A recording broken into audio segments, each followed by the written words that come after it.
Okay, awesome. So, it is good to be here. Happy Wednesday night. Happy 9 o'clock. We are going to do, as we always do, work through the secondary sources and the research. Well, we're going to do, as we always do, work through your assignments for the week. So, this week, those assignments are the discussion forum on secondary sources and the research plan. At the end, I will take questions, and yeah, that will be it. And I'll take questions on the assignment and anything else that we have to work on. So first, our goals for Theme 2, Week 4 are to compare secondary sources in the discussion forum. We're going to identify arguments, evidence used, the reliability of multiple secondary sources. That's what we want you to get into.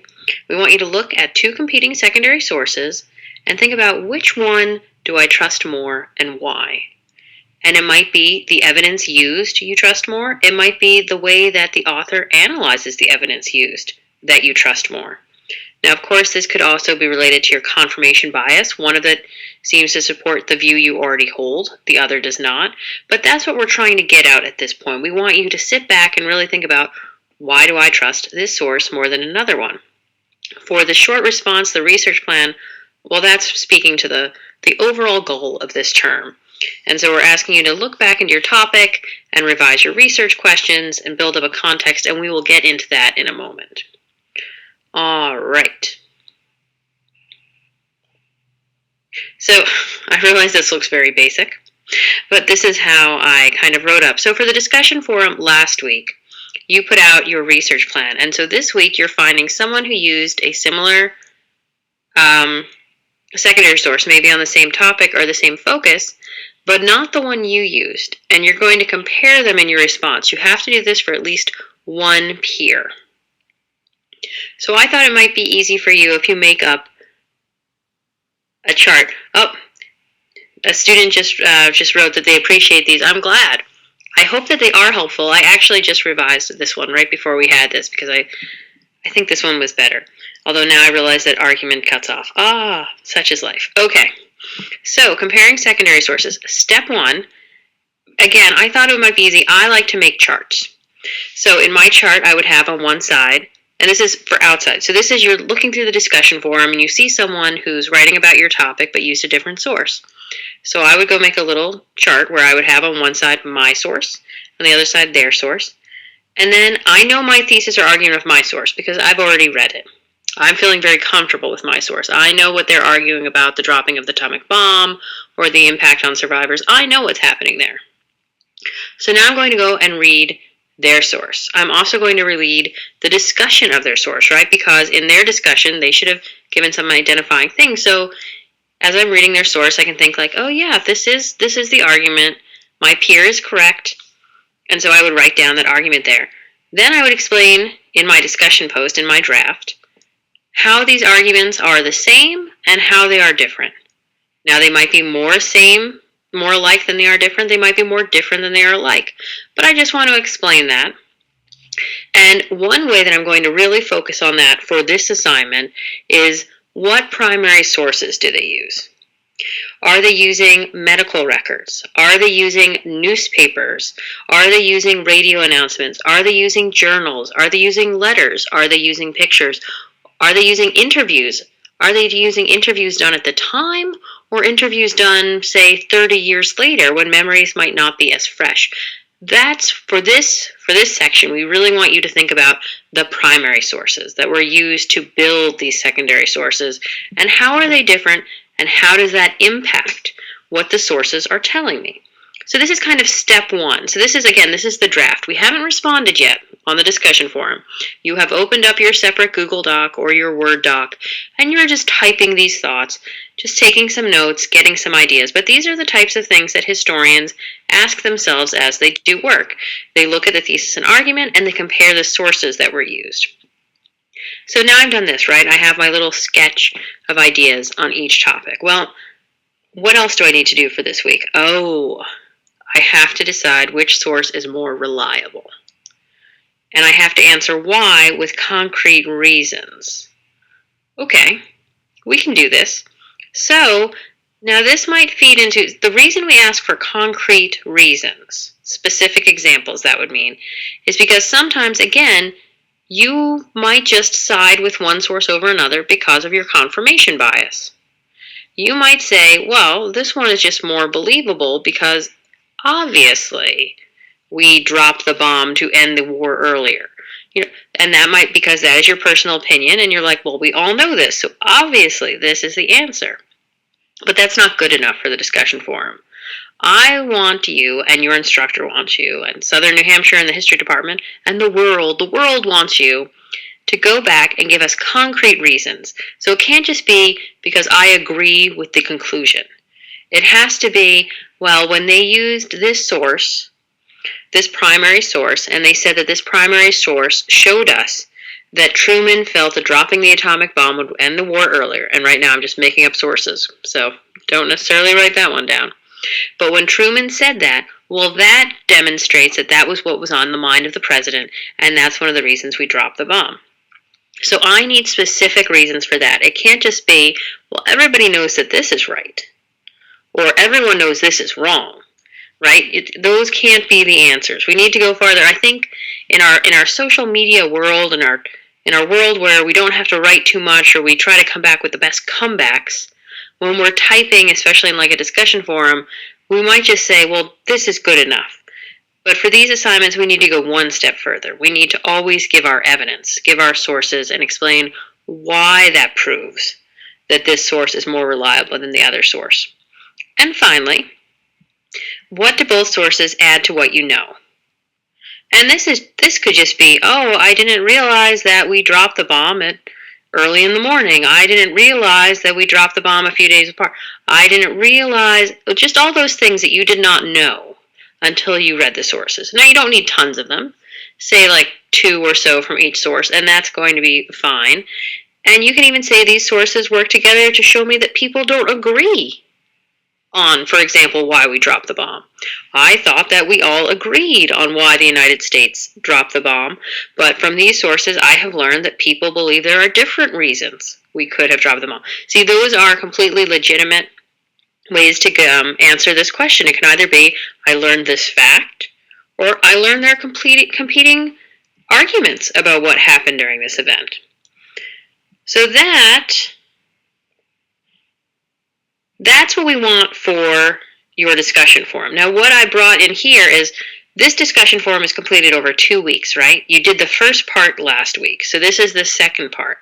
And this part is worth up to 40% of the total assignment grade. So I thought I would bring the rubric on to show you what your instructor is grading for when they look. And remember, this is, again, 40% of the total grade for the discussion forum. So this is a massive part. So proficient, the total 40%, you will get all the points for this section if you provide a focus and direct comparison of peer sources with source discussed in initial post. Everything I just laid out, if you do that, you will get the full 40%. For needs improvement, if you provide a comparison of the sources with the source discussed in initial post, but the focus is unclear or unrelated to the questions posed, which really means, are you vague? Are you not giving examples? It's unclear to us what you're saying, right? It's unrelated because you're not tying it together, so we're not quite sure where you're going. So make sure that you give specific examples and you tie it all together. That's what we're looking for when we read this. And finally, not evident, which I know none of you will get not evident. Not evident is, does not provide comparison of peer sources with source discussed in initial post. I know that every single person in here will get proficient, right? Yes. Definitely nobody in this room will get anything below not evident. Someone's screen is blank. Is only one student's screen blank? If one student's screen is blank, you might just want to sign in and sign back out again. Okay, so it's still on the screen, so if your screen is blank, just sign out and sign back in. It might just be a glitch in the system. As I like to say, a glitch in the matrix. Don't quote me on that one. All right, so we are now going to move on. So that is your discussion forum for this week. So find a peer, look at their sources, and carry through. Again, the PowerPoint for this is already in the learning community, and this webinar will hopefully be up by tomorrow night in the learning community. Good. Okay. Then we are going to move on to your other assignment for the week. The short response. Now, the short response for this week, it's the research plan preparation. Oh, is it we have to pick two? Why did I think it was one peer? Melody says 2 peers. Make sure you respond to 2. All right. So, short response, research plan preparation, part 1. Okay, so it could depend on your instructor, but just to be on the safe side, make sure you respond to 2 posts on the discussion forum this week. Right? Best case, yes. Make sure you respond to 2. So, short response, research plan preparation. Okay, people are saying they were under the impression that it was 2. So I would definitely go with 2. This is what comes of when you check the rubric and you forget to check the assignment. Yes, I would definitely go with 2. You will be prompted to respond to 2 of your peers' initial posts. Okay. Good work. All right, so for short response, research plan preparation, there are 3 parts to this. Now, this is a short response, so you don't want to go too much into this, but this is where we're going at it. And you're actually going to mostly be graded on part 1, but you're going to want to start parts 2 and 3 because that's going to come up next week. So if you start it now, this will help. And again, this is a light week in a way of assignments due. So make sure, so you kind of want to get a head start on what's coming next week. So I'm going to walk you through parts 2 and 3, but it is going to mostly be part 1 is what you're graded on this week.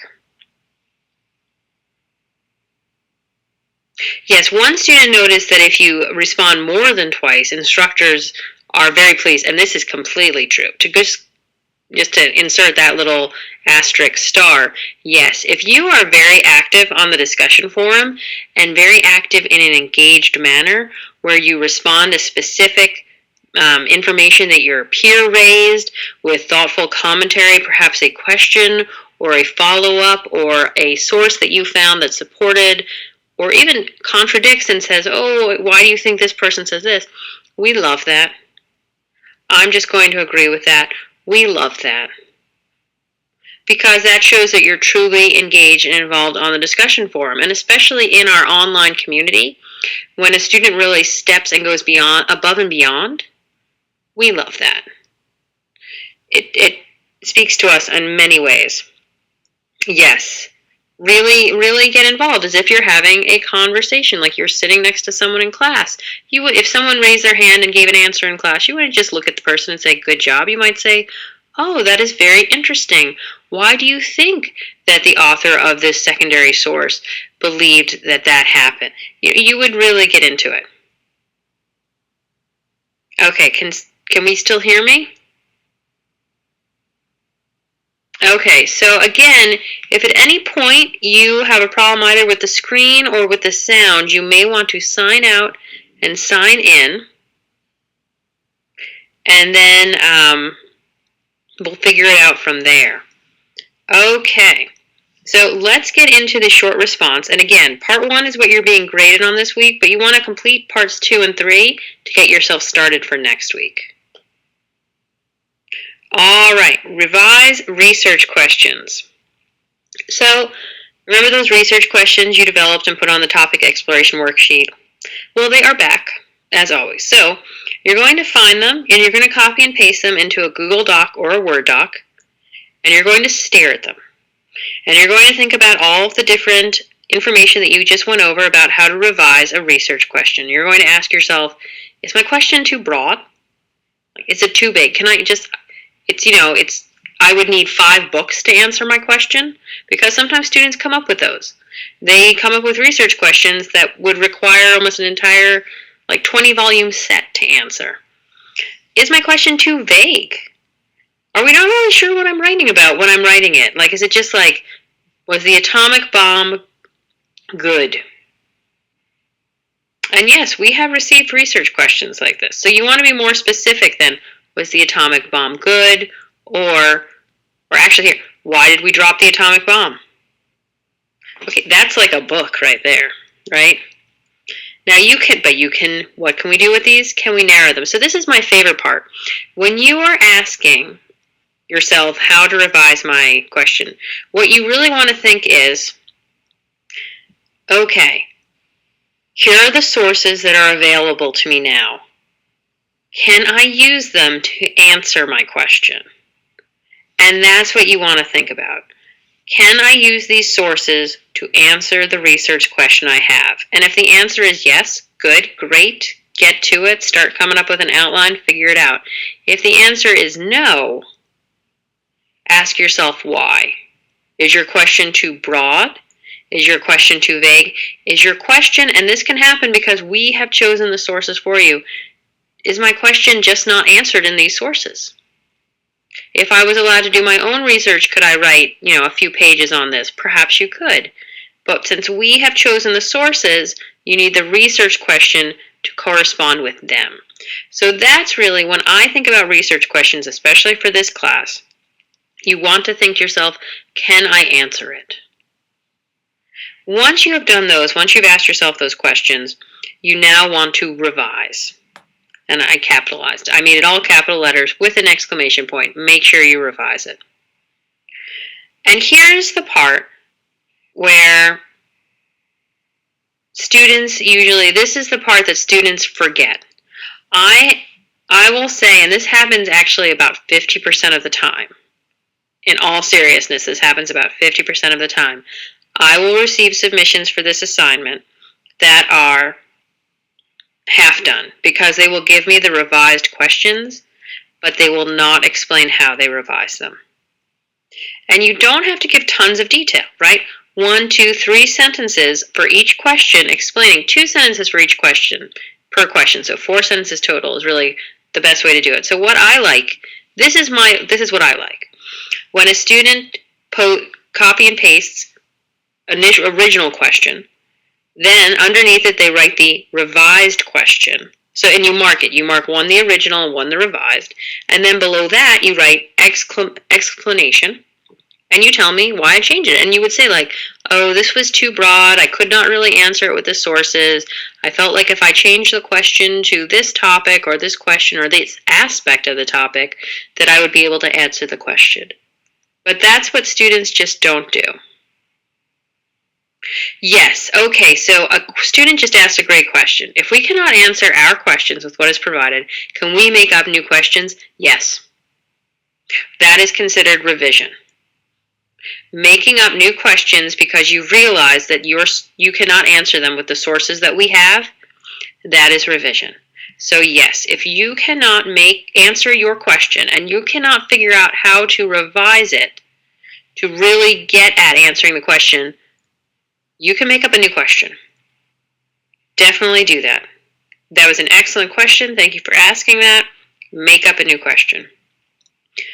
Do you notice for the includes explanation on why you revised the question, explain what was problematic and how you fixed it, that portion is 30% of your grade. So again, I have many students who don't earn any of those percentages because they offer no explanation. They just show me the questions.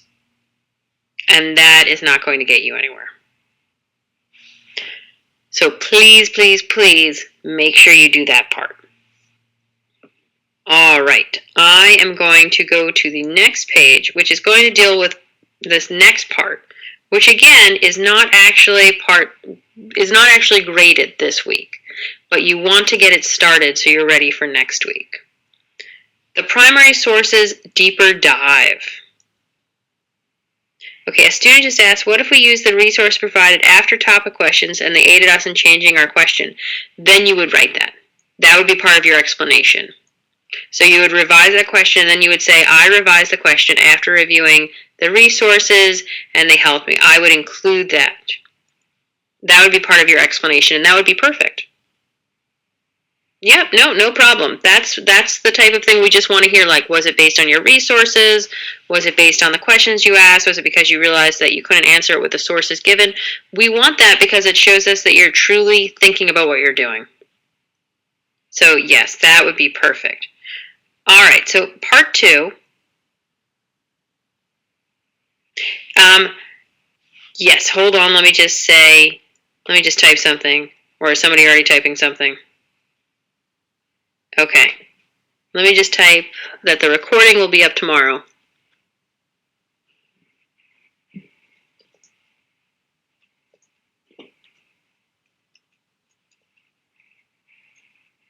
All right, recording is up tomorrow. All right, so for the primary sources deeper dive, you're going to want to read the primary sources from your topic exploration worksheet. Do you see how we're hearkening back to the topic exploration worksheet? This is basically what we're doing this week. We are going back and saying, okay, topic exploration worksheet, it is now time to further explore. So when you look at your primary sources from topic exploration worksheet, these are the questions you should ask yourself. And these are the questions you should ask yourself with any primary source. Who is the author? Who is the audience? Who is the author writing to, right? Is the author writing like a private letter to the President of the United States? Is this a journalist writing a newspaper article? Is this a scientist writing an article for journal publication? Who is their intended audience? Because that's going to play a lot into what are they saying and what are they telling us, which feeds into the purpose. Why are they writing this? Are they writing this letter to the president to convince him of something? Are they writing this journal article to support a scientific research that they had? Are they writing this newspaper article to sell newspapers? And I think that's something whenever we read any bit of journalism, whenever we read anything, we have to think, I always say, what are they selling us? But I mean, journalism, they are literally trying to sell us something. So what are they telling me to make me want to buy this newspaper? All right. Next, just what is the content? What's the topic? What's the primary source about? And finally, of course, my most favorite question, as everyone who has ever studied history with me knows, what is their bias? And for this, and for primary sources, that means, what aren't they telling me? So, for example, if this is a letter to the president and it's going to talk about the research on the atomic bomb and the tests that have been studied, are they leaving something out? What are they leaving out? Why are they leaving it out? This is going to tell me why they're biased. The same thing with all of our sources. All of our sources are going to be biased, even the journal articles, right? Even if I'm a medical doctor writing for a journal article, I'm still biased because I want you to believe that I'm right. So how am I shaping my article to make you believe that I am right? These are the questions you ask yourself as you do your primary source deeper dive. And I would have a Google Doc or a Word doc open, and I would just jot down notes for each of these categories. Author, audience, purpose, content, bias. Just a sentence or two for like the audience, the purpose, the content, and the bias. Obviously, you only need the name for the author, but it would also help to Google and just look up who the author is. Were they a doctor? Did they work on the Manhattan Project? Were they in the Army? Were they a diplomat? Who were they? Yes, so one student commented, leaving out data that doesn't support your research. Yes.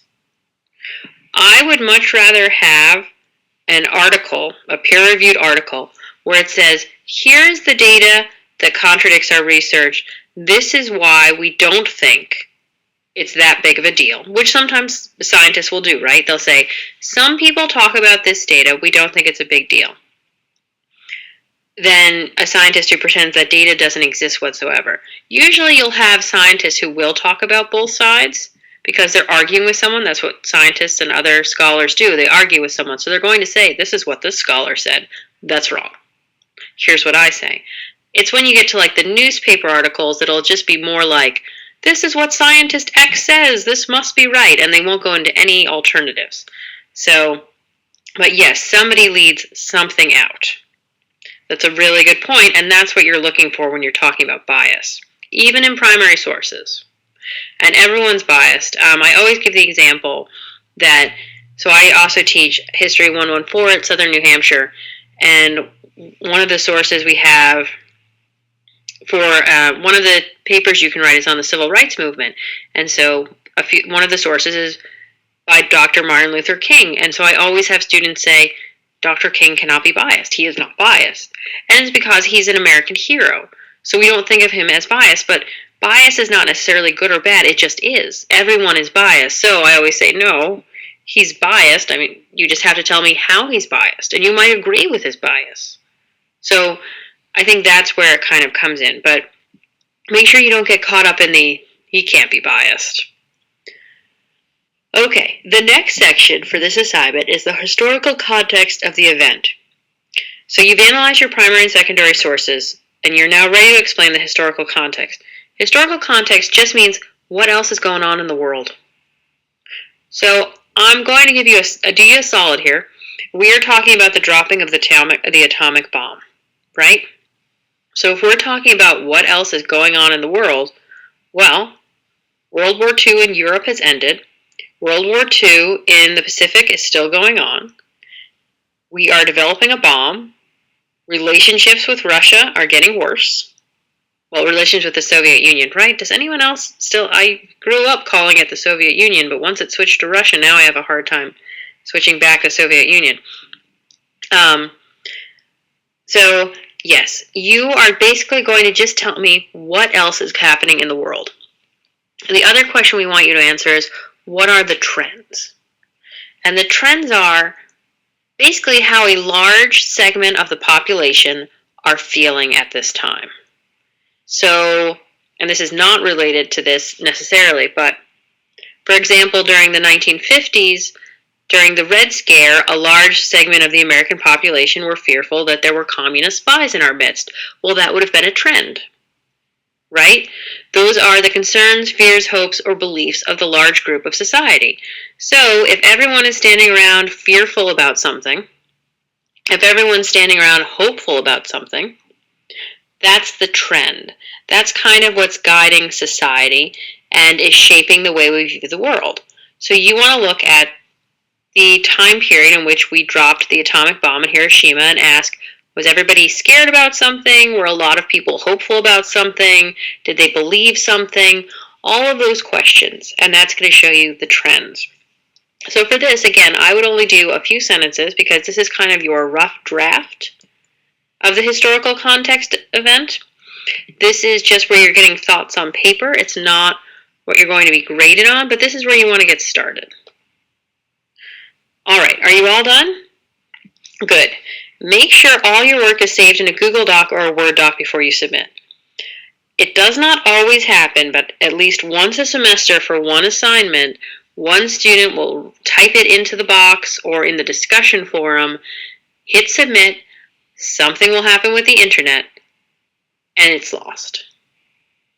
So always save it in a separate location and copy and paste it. Obviously, always double check your spelling and grammar. Then, as always, submit, sit back, and relax. So a student asked if they can do trends around the world or the U.S. You can do both, but make sure they apply to the dropping of the atomic bomb. Like if you happen to find that there are trends that people in country X were all hopeful that the harvest would go well in that year, that is a trend, but is it a trend that is related to the dropping of the atomic bomb? So you can do a worldwide trend. It just has to be related to the dropping of the atomic bomb. Can I go back to the last frame? Yes, I can. So a student just said it will prompt you to save as draft. This is true, it'll prompt you to save as draft, but not always. I actually know this because when I've typed things into the discussion forum, it's also like the internet connection will suddenly go screwy and that's it. So I have also learned the hard way, and that's why I share my things. So always just keep it, and that way also you have a separate file that you can use as you move forward through the class and through school, where you just have all your materials together, and I find that very helpful. Okay, no problem. Yes, so we are back on the historical context of event. All right, other questions that we have.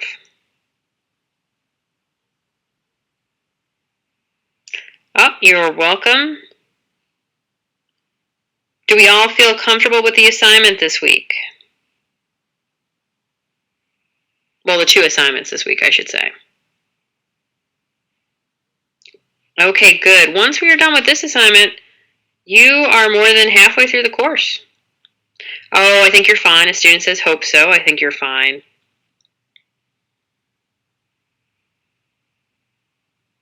Okay, I see a couple of students typing. Multiple attendees are typing, the internet tells me.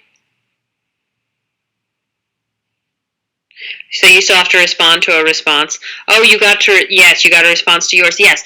Remember to double check back into the discussion forum throughout the week, because also if a student responds to you, you're going to want to respond back to them. I'm glad they help. So submit your responses to the discussion forum. I believe they have to be tonight or tomorrow night. Can someone just, for the discussion or forum responses, you have to have one by at least tonight? I'm waiting to see. Discussion board is due tonight. Yes, so make sure you have at least one response by tonight.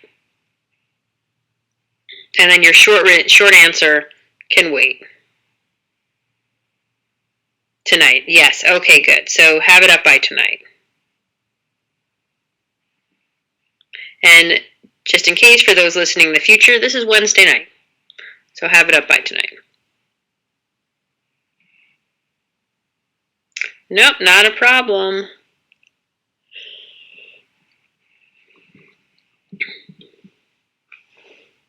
All right. Nope. Everyone is very welcome. You guys are being tons of fun.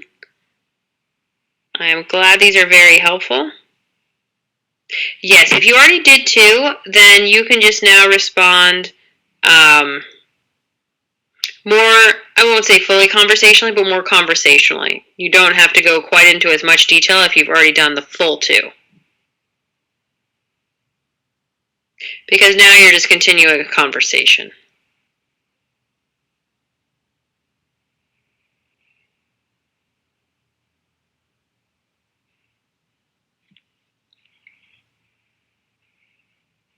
Well, you can also, so if you are not pleased with your first responses, you're absolutely right. You have more time. Get back in that discussion forum and respond again, right? Your instructor is not only going to take your first 2 responses, so you can go back and just respond. And again, don't edit your earlier responses. That could be problematic. Just go and create another response. Your instructor will see it and will count.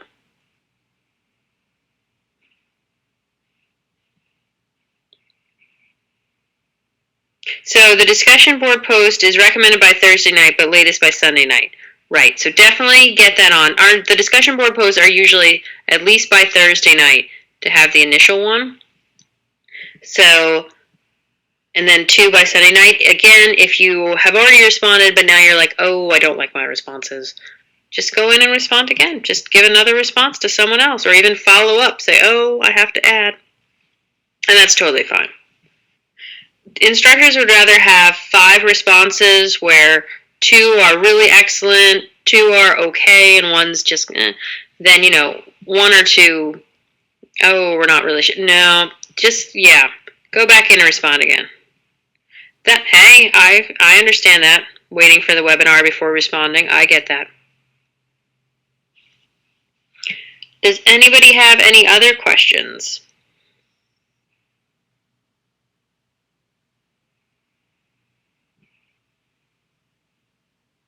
Should we tag in our secondary source as well? I would do those.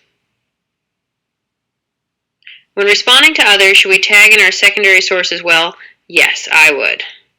According to the discussion, we are supposed to be responding to someone who had the same topic. What if no one has the same topic? If no one has the same topic, I would respond to someone if they seem to overlap in topic.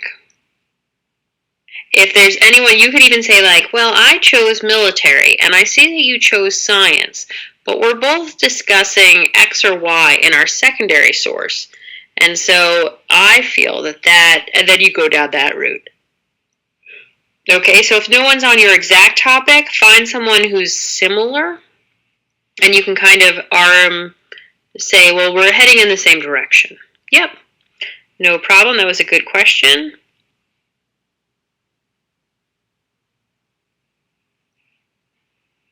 Okay, just waiting a couple more students.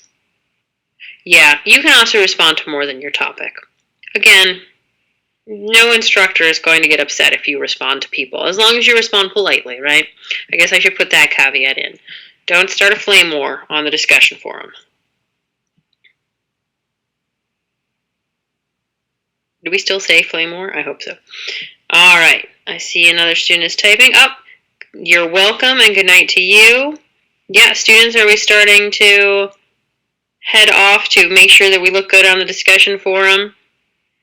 I will have the webinar up by tomorrow night. Have I thought about Mondays? Oh, that's what you meant by we should have these on Mondays. So the reason we don't have these on Mondays was because in the past we did. And we found that the most students actually were able to attend on Wednesdays. And because discussion forums are usually not due until Thursdays, we went with that. So we have thought about having them on Wednesdays. We tried having them on Wednesdays, and basically people didn't come. I think it seemed too earlier in the week, and no one felt at all panicked, and so no one came to webinars. So, yeah, no, that was our initial. Our initial was we must have them on Monday, right? Because that makes sense. And then it got pushed because the data did not support Monday. Have a good night. A student is saying have a good night. All right, everybody. As long as we're done with questions, I'm going to stop the recording and I'm going to get the